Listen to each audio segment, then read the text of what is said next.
U.S. lawmakers express concern about the speed of military sales to Taiwan. Welcome to VOA Asia Weekly. I'm Chris Casquejo in Washington. That story's just ahead, but first making headlines. U.S. President Joe Biden addressed the United Nations General Assembly on Tuesday, renewing his call for international support for Ukraine. If you allow Ukraine to be carved up, is the independence of any nation secure? Biden met with Central Asian leaders on Tuesday on the sidelines of the UNGA. He told the leaders from Kazakhstan, Kyrgyz Republic, Tajikistan, Turkmenistan, and Uzbekistan that the world is safer when the nations stand together. In a speech to the General Assembly Tuesday, Japanese Prime Minister Fumio Kishida reiterated his offer to meet with North Korean leader Kim Jong-un, seeking a diplomatic path as tensions soar over Pyongyang's weapons programs. North Korea's state-run television on Wednesday aired a documentary about leader Kim Jong-un's recent trip to Russia and his summit with Russian President Vladimir Putin. State media described Kim's trip as a significant step in strengthening relations between the two countries.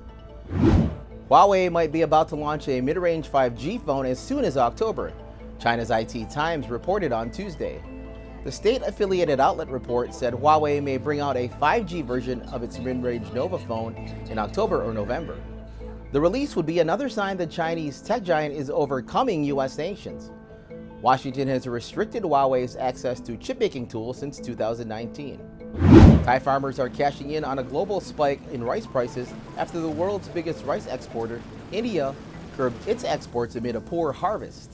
U.S. lawmakers on Tuesday urged the White House to step up delivery of nearly $19 billion in military sales to Taiwan, citing fears that China will invade the self-ruled island. VOA's congressional correspondent Catherine Gibson has more from Capitol Hill. The Indonesian military beginning 5 days of naval exercises with other ASEAN nations in the South China Sea Tuesday, as China continues its regional aggression. There's territory in Japan, the Philippines, Vietnam, Indonesia, India, I think someone told me even Russia, that China claims that should be part of theirs. If they can bully their way into Taiwan, it is not the last place that they're going to try to bully their way into. Chinese Foreign Ministry spokesperson Mao Ning responded to the exercises.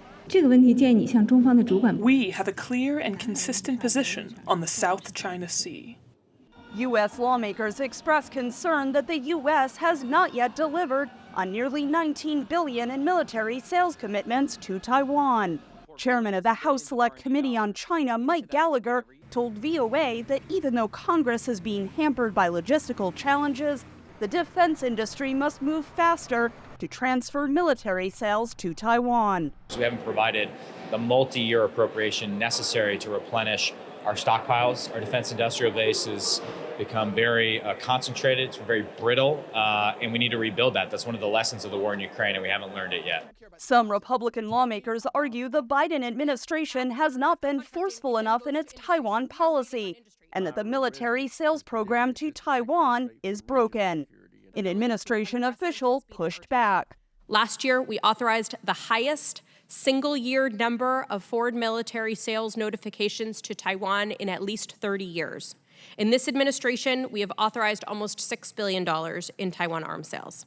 But U.S. officials acknowledge defense contractors need to speed up their production. We need to work with industry to find efficiencies in their processes, work with industry to make sure that they are opening production lines here and abroad on co-production to make sure that we're able to deliver on time.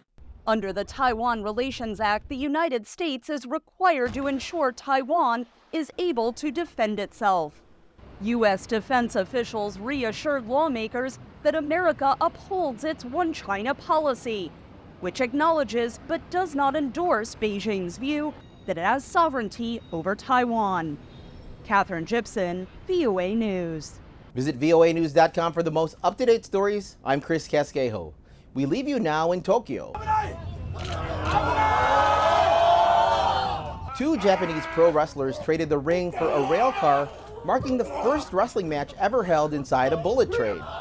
Tickets sold out within 30 minutes. Thanks for watching VOA Asia Weekly.